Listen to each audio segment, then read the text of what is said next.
Are we going? What do you think? Is it time to start the live stream?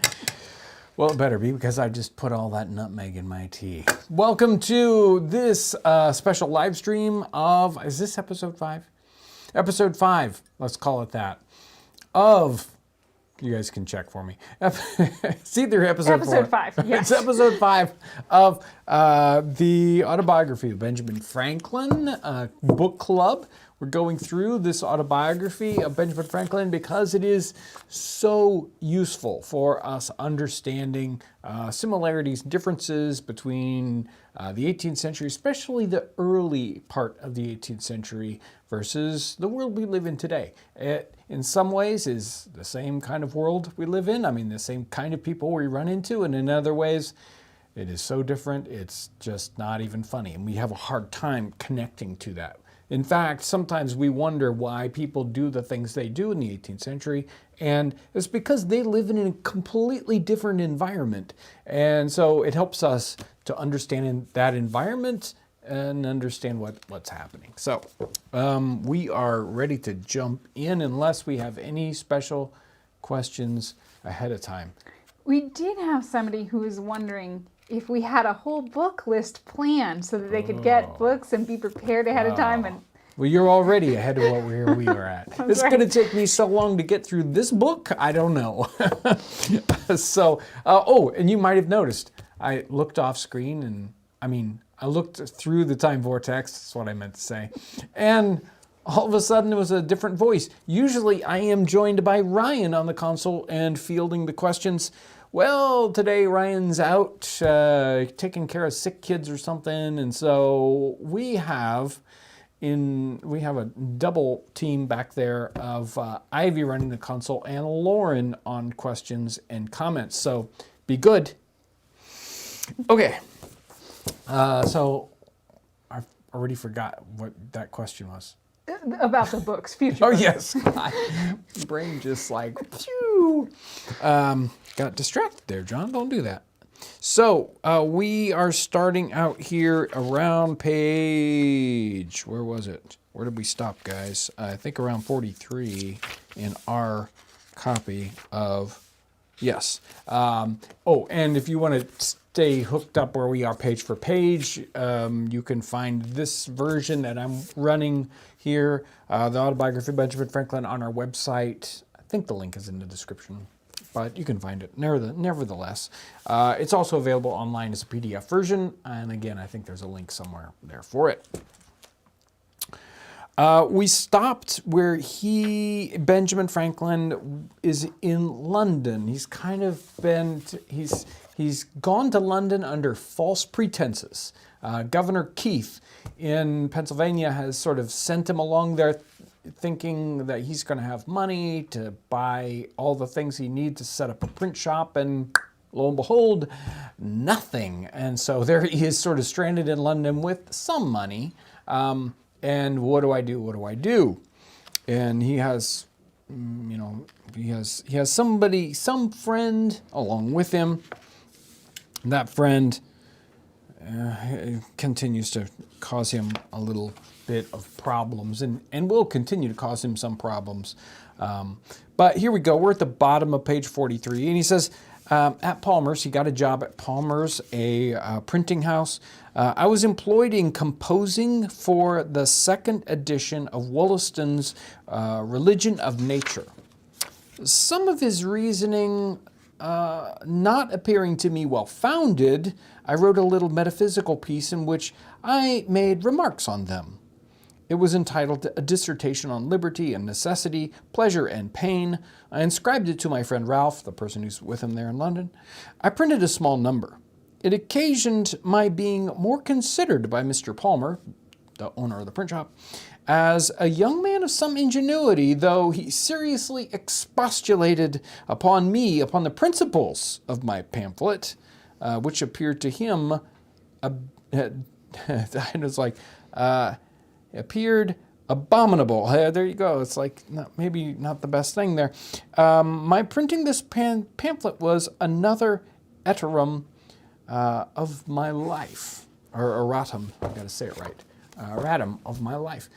Now, Not many, I think not many 20-year-olds are going to jump in and write a refutation or a correction on somebody's, metaphysical or, philosophy book.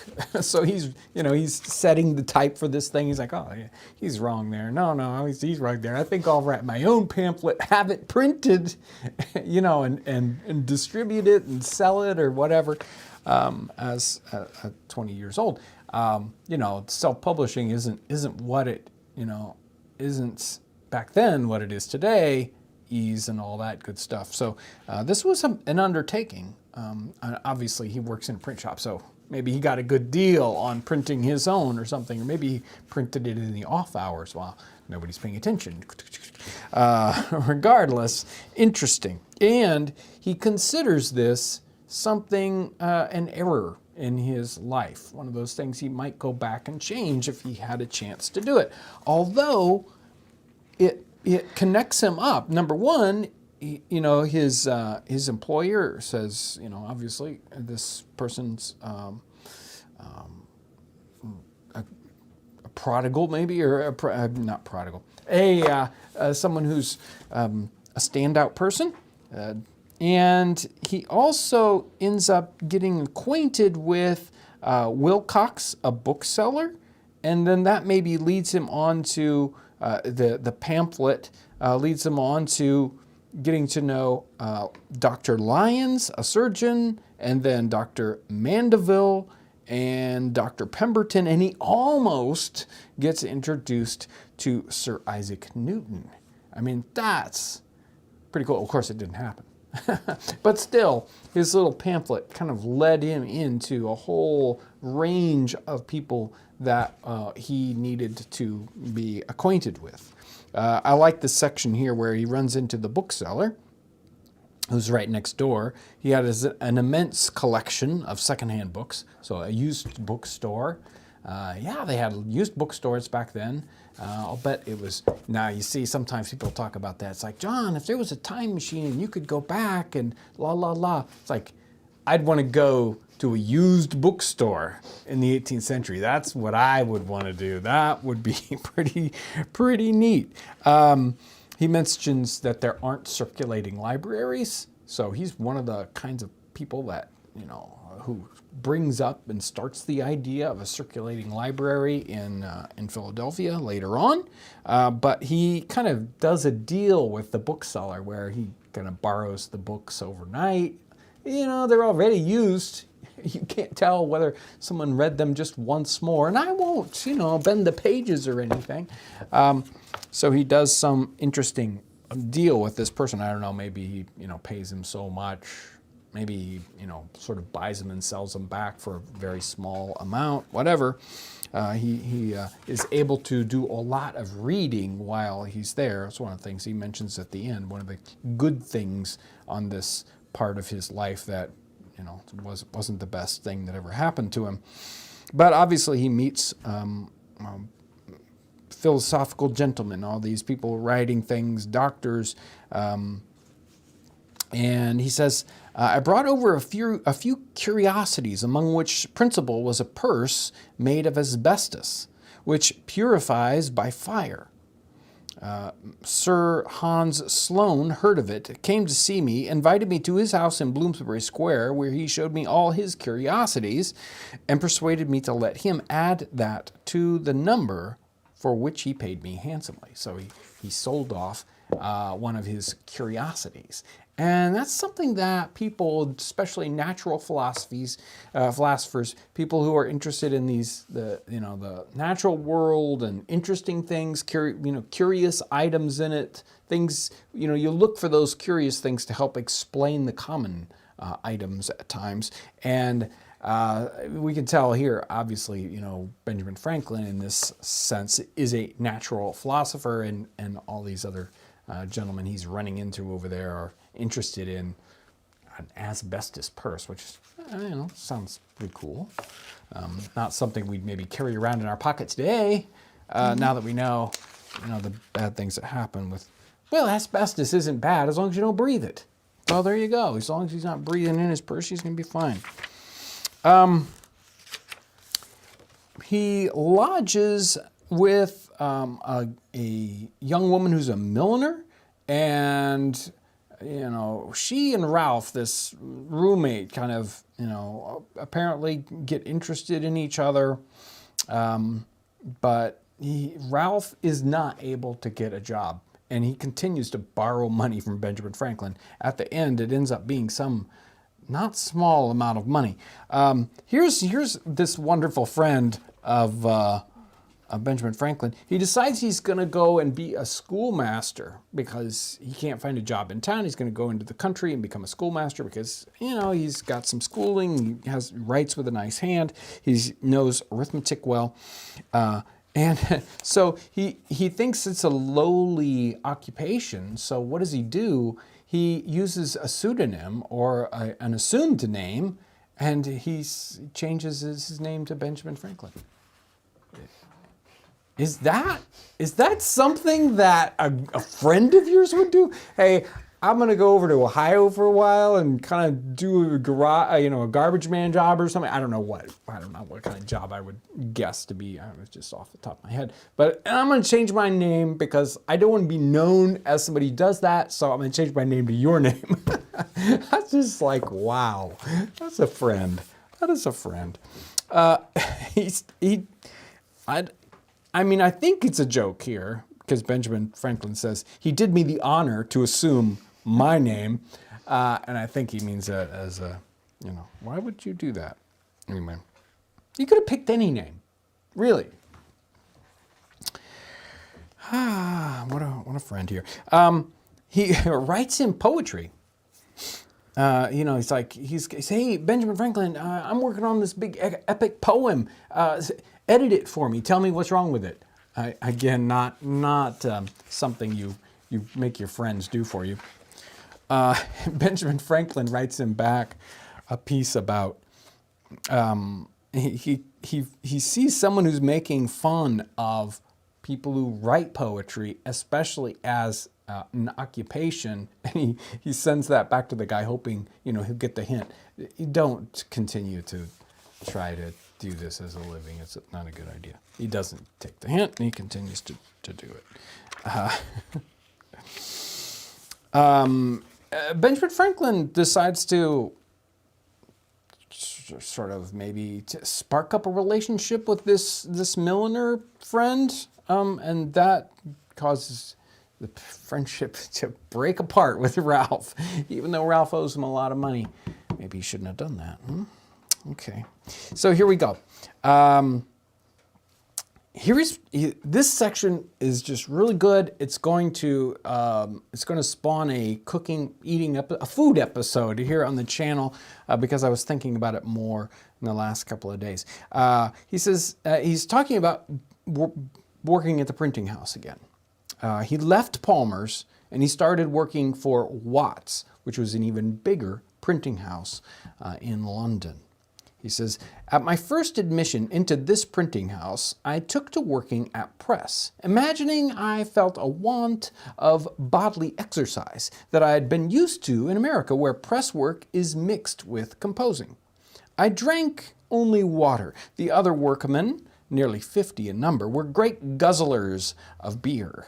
On occasion, I carried up and down the stairs a large form of types in each hand, when others carried but one in both hands. They wondered to see from this and several instances that the water American, as they called me, was stronger than themselves, who drank strong beer. We had an alehouse boy who attended always in the house to supply the workmen. My companion at press drank every day a pint before breakfast, a pint at breakfast, a pint between breakfast and dinner, a pint at dinner, a pint in the afternoon about 6 o'clock, and another when his day's work was done.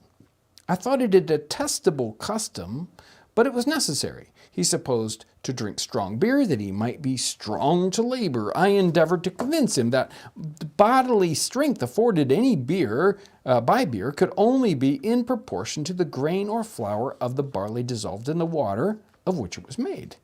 That There was more flour and a penny's worth of bread, and therefore, if he would eat that with a pint of water, it would give him more strength than a quart of beer.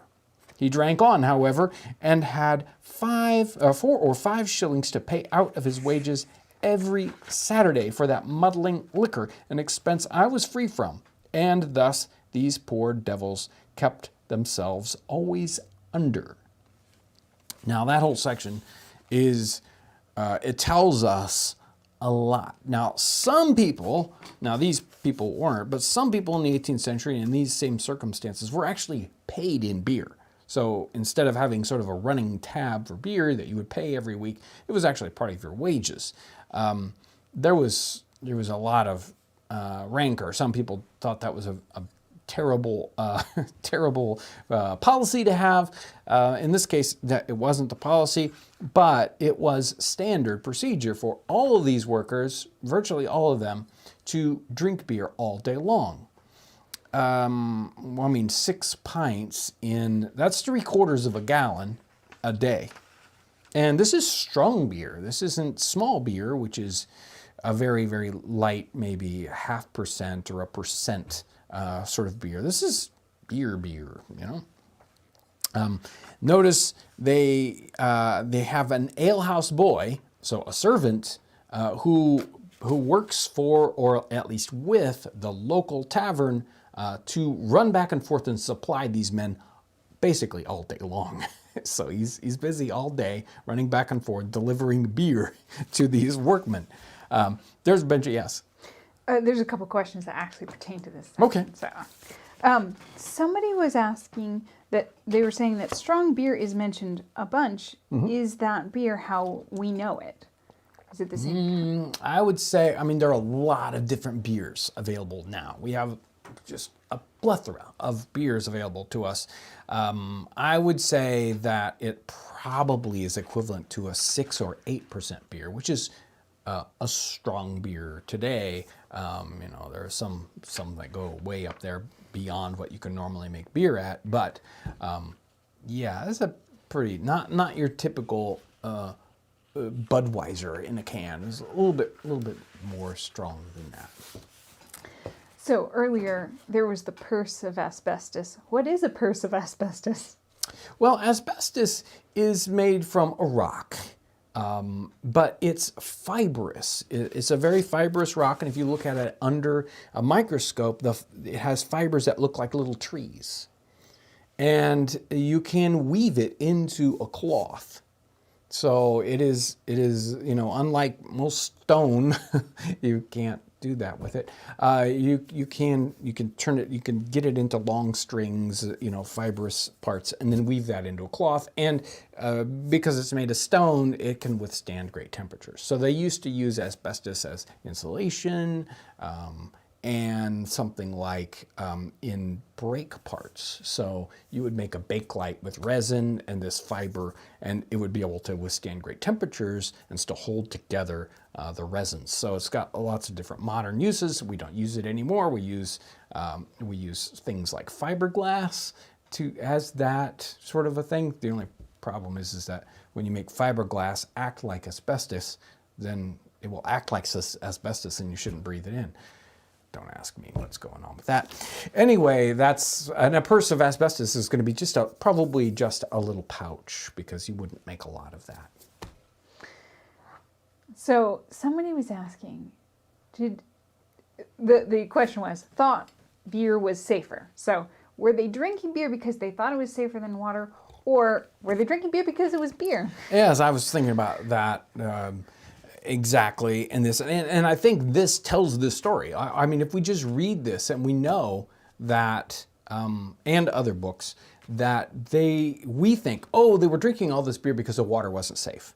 Well, obviously that's not true. Benjamin Franklin's drinking the water, and it isn't that weird, super weird. It's weird, but it's not super weird that he's drinking water a lot. So water as a drinking beverage has gotten much more popular in the last 20 years. We're carrying around bottles of water. We didn't used to do that, right? It's like you're going to drink something, you're going to buy a Pepsi. The vending machines 20, 30 years ago, they were all vending machines that had soda in them. Coca-Cola and Pepsi. Nobody got water out of a machine. Are you crazy? Well, I think the same thing is happening in 18th century London. In this time was like, why are you drinking water? We have beer. I mean, that's the point. So they're drinking beer because they want to drink beer, not because the water isn't safe. Somebody was saying, so he didn't drink beer, but did he smoke a pipe? Maybe at this time. Do we know one way or the other? I don't think so. I think he's a very abstemious. He's a cheapskate. Okay, if you can't get that through reading this, you get nothing, because if we find out, it's like he is a piece of penny pincher, and he was for forever, right? So yeah, that's the reason. Okay. I like that he uses the word guzzler. So we don't have any problem understanding that term, but that term is a very 18th century. Great guzzlers of beer, all 50 of them. He talks about drinking this. Now, later on, there's a back and forth here with the money, which I think is interesting here. But this is one of the things you're going to see an episode on, this idea of breakfast with beer, bread, and cheese. I love that. It's like, no, what's a standard workman breakfast? Well, beer, bread, and cheese. So we'll have some fun with that. He's drinking beer, and there are all these breaks, right? So it's like breakfast, there's a break, and then there's lunch, and then there's a break, and then there's, he's drinking beer at all these different times in the day. And then here he says 4 or 5 shillings to pay out of his wages every Saturday. So they're probably working 6 days a week, and they get paid on Saturdays. So down here at the bottom, or midway through the page, I haven't marked this out for reading, but I probably should read it. He talks about the price of a pint of beer being 3.5 pence. Now, the math does not work out. If the person's drinking 6 beers a day and they are 3.5 cents, then we're like off by a factor of 5, because he says, or a factor of 2, because he says he has 4 or 5 shillings to pay out of his wages every Saturday. I'm guessing that that only 3 of these apply to the workday. He's probably that beer he drinks before work or before breakfast and breakfast. Okay, that's not being taken out of his wages. But when he gets to work, there's the first break, then there's lunch, then the next break. So it would account for about 3 of those beers a day for 6 days a week would show up to be 4 or 5 shillings. Now here's the trick. 4 or 5 shillings is a lot of money.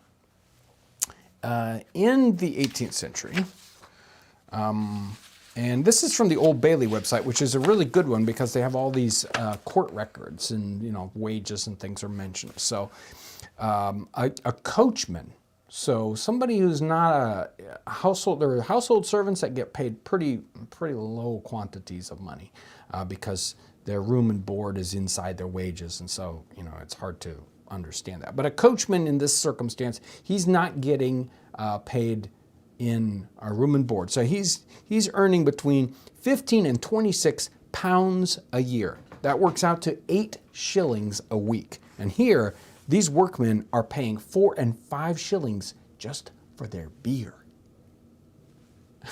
in a week. Wow. So these workmen are probably getting paid more than that. But to support a family at all, a small artisan is going to be making something like 40 pounds a year, which turns out to be 16 shillings a week. This is still a third of their wages he's paying for, drink during the day. That's just really, I mean, it's just hard for us to fathom that we today would spend that. We spend so little money on our food and clothing, as much as we want to complain about it, compared to the 18th century. That is hard for us to get our head around how much money they're spending on their clothing, their food, and their lodging. Is just, it's taking up all their money, more than they make. So it's very difficult. Wow. So he's working in the shop. After a while, Watts wants to move him into the composing section. So back in America, the print shops were so tiny that you wore all the hats. You ran to the counter when somebody said, "Hey, I've got a print job to do." You went to the printing press, or you went and you composited. You put all the type in the right place for the print job, and then you carried that over to the press, and you ran the press and you printed out the paper. In this case, people are composing in one department, and then the press people do it in a whole nother department. You've got, again, 50, 60 people working here. So he moves into the composing room. And once he moves into this new area, it says, I left the pressman a new benvenu, or sum for drink, being 5 shillings, was demanded of me by the compositors. So a benvenu is like a welcome. Let's just say it's like, oh, a new person in the shop. Well, hey, you've got to pay for a round of drinks. A round of drinks on you, right? You're the new guy. And, he already did that downstairs. And he's like, I've already paid. And the boss even said, no, you don't have to pay again. And so all the people played tricks on him until he paid up. It's like, he says, I found myself obliged to comply and pay the money, convinced of the folly of being on ill terms with those one is to live with continually. Well, that's probably a good, it's like, okay, let's just, even though, I can stand on my rights, what's the point? I need to get along with these people. So at least, well, he did it in the time. I was going to say at least, in hindsight, but this isn't hindsight. This is what he's doing in the day. And he obviously runs, he immediately becomes somebody with some influence in here. He sees them drinking, even the compositors drinking their beer and having their breakfast of beer, bread, and cheese. And he decides that he wants to convince them to have something else. And here he comes up with a solution. He says, finding they could, with me, be supplied from a neighboring house with a large porringer of hot water gruel sprinkled with pepper, crumbled with bread and a bit of butter in it for the price of a pint of beer, vis-a-vis 3.5 pence. Now, even that's a good amount of money. 3.5 pence is the equivalent of $4-ish. It's really hard for us to get really solid equivalents on this, the shillings to what it would be today, because there's so many different ways of looking at that. And we can't, we could look at it as what's the price of silver, the silver coins. That's impossible. We could look at it as an equivalent to what people make. That doesn't work out very well. Or what things could buy. That's probably a little easier. And we can consider this 4.5 pence the price of a beer or a cheap lunch, and so maybe $4.50 is a good connection there. I'm going to take a breath. Do you have anything you want to jump in and? Well, somebody did ask a question, and I don't know if we know the answer, which was, how rich was Benjamin Franklin? And I don't know if it was in this time frame. Yeah, in this time frame, he's not at all. Obviously, he becomes a fairly wealthy man toward the end of his life. but I don't, again, have numbers on that in front of me because that's not what we're studying right at the moment. Here, he came to town with a certain number of small gold coins, which would be the equivalent of, $3,000. That's all he had to his name, and that gets all spent by basically somebody else. So he's certainly not a rich man now, but he's only 19 or 20 years old here. Was that it? You all Okay. got it. Here we go.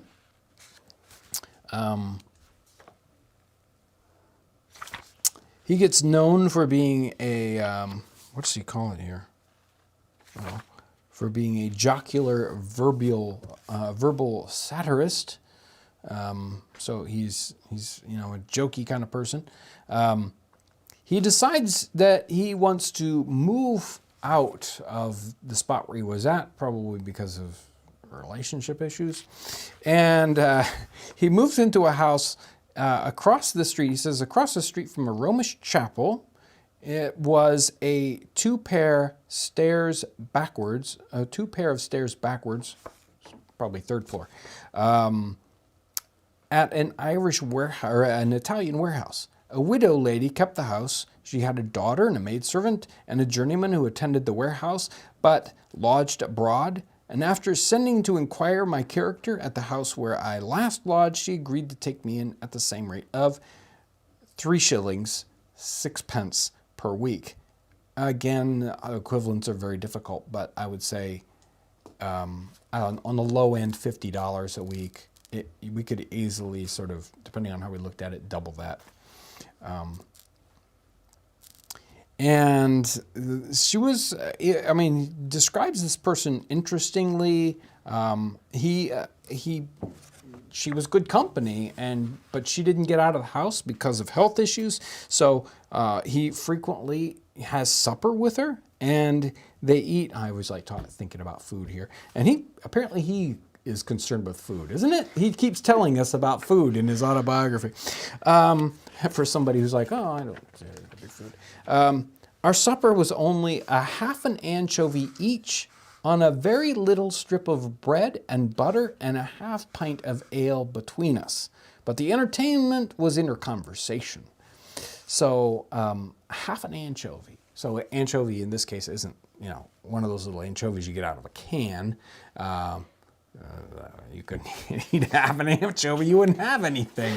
So anchovies can be, an average, normal anchovies like 5 or 6 inches long. So it is still a small fish. There's not a lot of fish there. So they split an anchovy between them, a very small fish, and a tiny little strip of bread and a half pint of ale.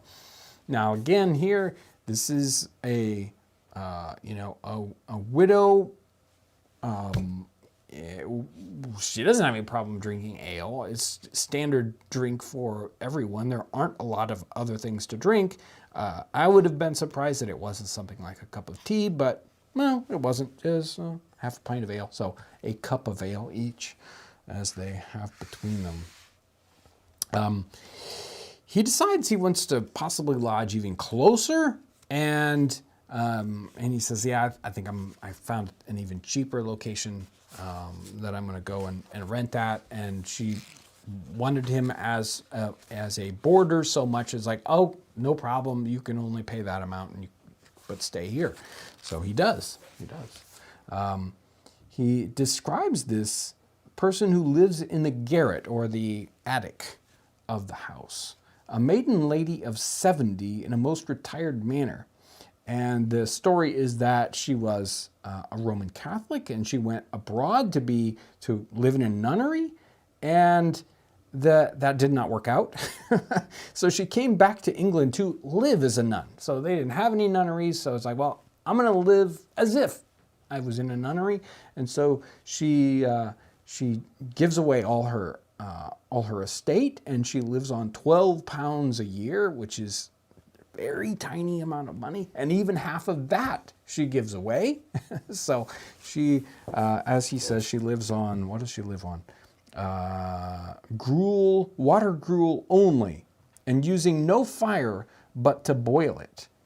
And so there she is, living on nothing but a little bit of oatmeal, and the only time she heats the house or the attic is when she's cooking her. Doesn't take that much heat to cook a little bit of oatmeal, and down here it says, here she is. She looked very pale, but she was never sick. And here he is being a cheapskate again. I give it as another instance of how small an income, life, and health may be supported. He's concerned, and other people are concerned at the same time for this idea of, because there's a lot of poor people, and it's like, what can we do to alleviate this kind of situation? He's watching these other people at work, and they're spending money on something he doesn't think they ought to be spending money on. He's trying to get them to change their habits. He's working at it. He runs into more great company. He just has he runs into ingenious folks there. Wygate, who he teaches to swim with some of his friends. And there's this person here, and I'm thinking about the book. I think we should print the book again. He says, I stripped and leapt into the river and swam from near Chelsea to Blackfriars, performing on the way many feats of activity, both upon and under the water, that surprised and pleased those to whom they were novelties. I had from a child been ever delighted with this exercise, had studied and practiced all of Thevenot's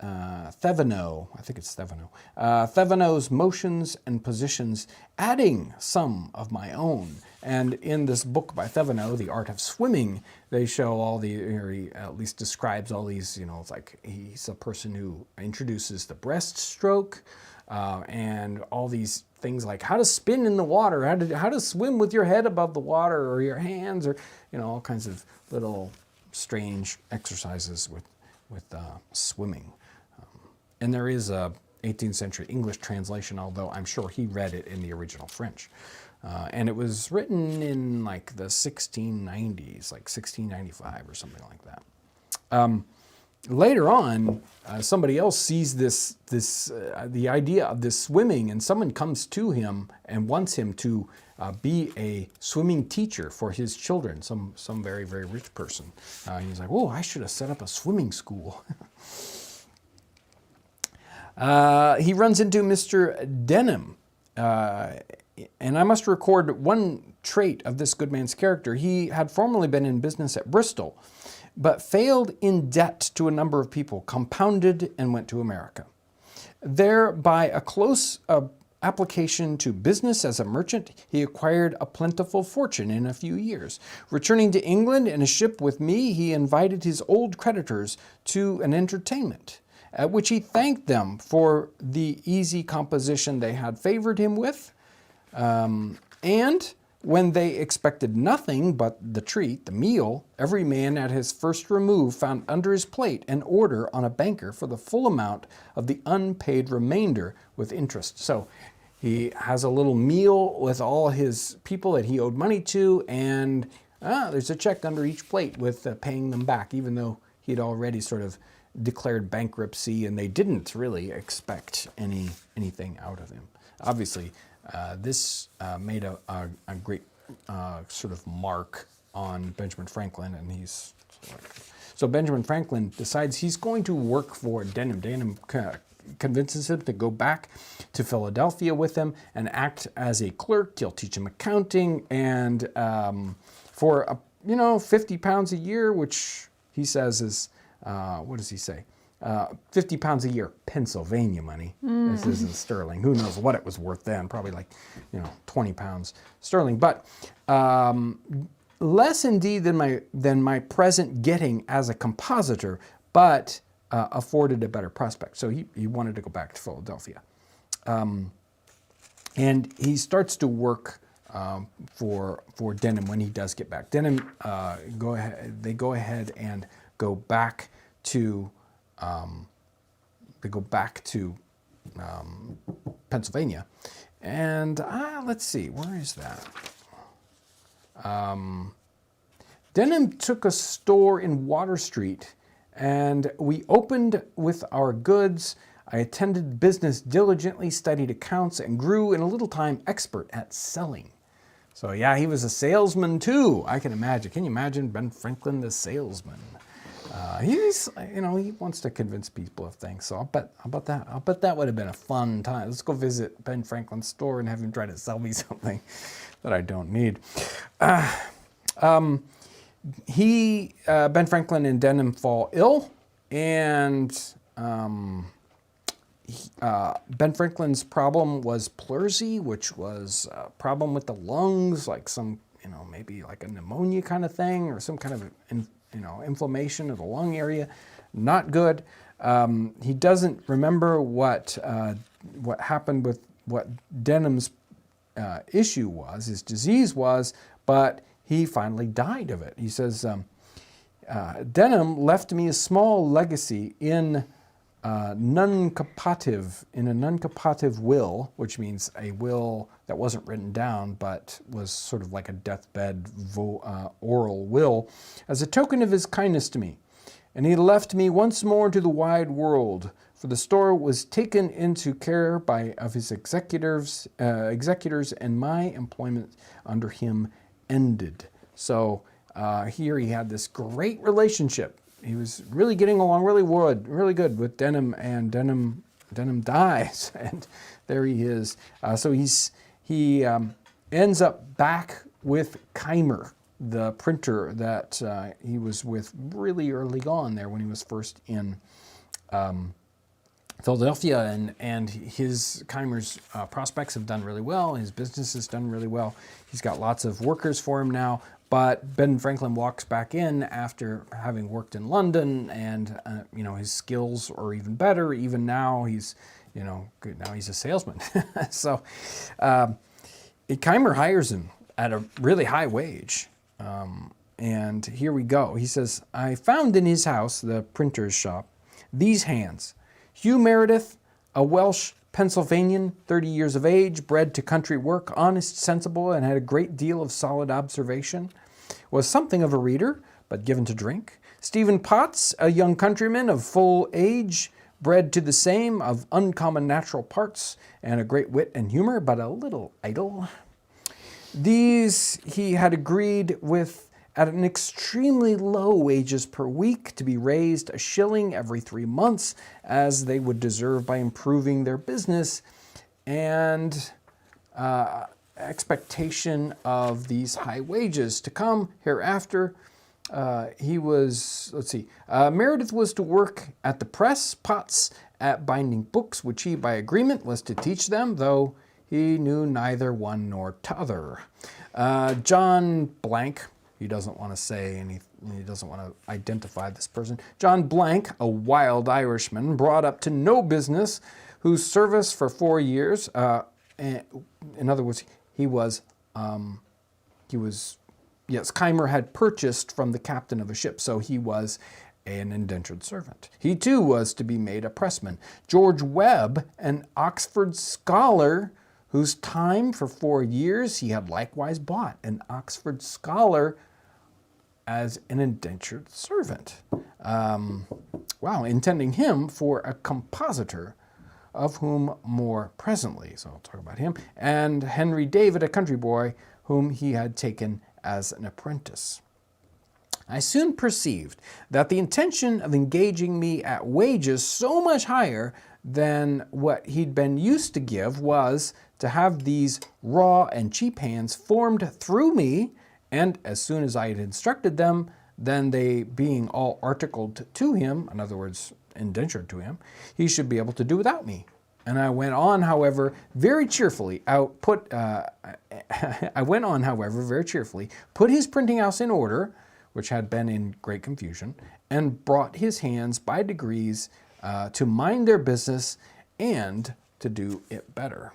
So we have, it's interesting, and we'll get to it probably next week, about the Oxford scholar and the indentured servant. So he's got a couple of different, like the wild Irishman indentured servant and the Oxford scholar indentured servant working there and teaching them up to do their job. So he's, kind of landing on his feet. It's kind of like feels like he's working backwards here a little bit. He's willing to work backwards to get back to Philadelphia because he knows there's not a lot of sort of upward progress in London. If he stayed there, he knew that he wouldn't be able to move any higher if he really wanted to be his own man, start his own printing shop, whatever. He's really only going to be able to do that back in Pennsylvania. So he gets enough wages and hooks up with Denham and goes back there. Again, even willing to take a pay cut to work and learn new things. I think that was another one too. He probably felt like, hey, I know this printing thing. Here's a new opportunity to learn even more. And so he jumps at that. What do you guys think? Heather Torrey sent in a super chat, and she said, Thank you, Heather. a few pennies for Ben Franklin. Oh, yes. Ben Franklin needs it. I don't know if he really needs it, but he thanks you, nonetheless. And somebody else asked, are John's kids working with him today? And we are. Yes. Ivy's on the console. Lauren's on the question box, whatever that might be. I don't know what to call it other than that. So, yeah, Ryan was out. Aaron, there's a little illnessy things going on. So sometimes I've got to pull in the. I don't want to call them the B team because they do a great C job. Team, the no, D no, they do a super duper job. So. Yeah, I'm having fun with Ben Franklin. This section's been really interesting. I thought just, basically engrossing to see exactly what, we've seen his experience as an indentured servant, and we've seen his experience as a workman in some place like Philadelphia. And then he ends up by hook or by crook, in London. And again, he finds work where Ralph didn't find work very well, at least not that was, high enough for him, right? So that's not an important enough job for me. He finds a job, and then we see him working in a very large print house with a lot of people working on it. I don't know if the 50 people included compositors and pressmen, or the 50 people was just pressmen, but that was a big print house. And we see him, interacting with people. We can see that he does not exactly rubbing shoulders perfectly. There's a little friction there, but he still works with them, tries to convince them, there's a better way. But I don't think any of them changed their ways. So I was like, no, I drink 3/4 of a gallon of beer a day, and that's what I do. Finney Hill says, do you think Benjamin Franklin would have been glad to know that people would be talking about him so far in the future, or would he have found it strange? I don't think so. I think he was far enough thinking, and the whole reason why he wrote this, in part was for his children. That's why he started it. But later on, other people said, yeah, you really need to continue this. This is important. So he's leaving things to posterity, and I think he realizes that the work he does, moves into the future. I don't know. Maybe not. But he's a pretty forward-thinking fellow in the first place, so I would say yes. I don't know that we understand that today, right? So, we're doing a particular thing, we're doing our job, and we think about how it immediately affects us and how we get paid, but rarely do we think, now, in 10 years, is this thing that I'm doing going to be important to somebody, or 100 years, or whatever? What is this smiling back here? What's going on? We were just reading the chat, that's all. Oh.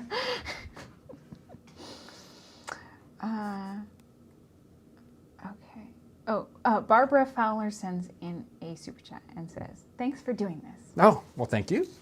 Yeah, it's a different experience, so I can read through a book like this, and I just spin through a book like this, and things catch my eye, but they don't make me think, okay, wait a minute, I have to explain this to people, and that makes me back up and go through these. So sometimes there were things that would catch my eye, I'd just go right over the top of them. But like the swimming book and things like that, it's like, okay, wait a minute, let's back up, let's take a look at this. Ooh, this is good. Okay, I think we're all caught up on questions. Okay, we're all caught up. Wonderful. So we stopped at something like page 54, right there in the middle of page 54.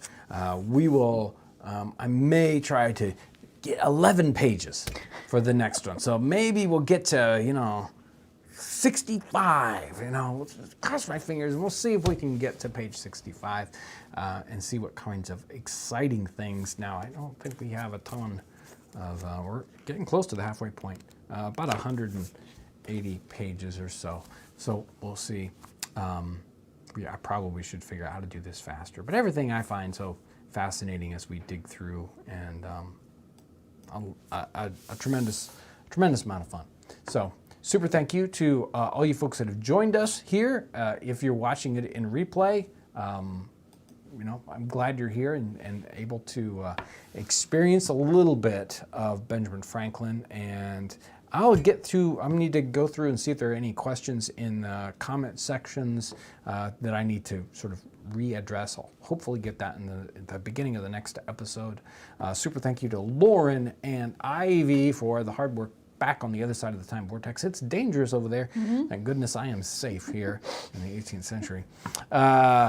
We are going to have the normal live stream on Friday. And are we talking women's shoes this time? Women's shoes. Yeah, because I did men's shoes. Now we have to do women's shoes. Well, we always plan to do one after the other, but it would be weird to break them up. So women's shoes are the topic. We're gonna have some great fun pictures, and might even have some women's shoes around here someplace. Ben Franklin, next week we've got a fun cooking episode that I've got sort of actually 3 or 4 in plans. So we'll see what happens next on the channel. It's exciting, and even I don't know what's going to happen next sometimes. Super thank you for all your great support out there, and I hope you have a wonderful day. Thanks for watching.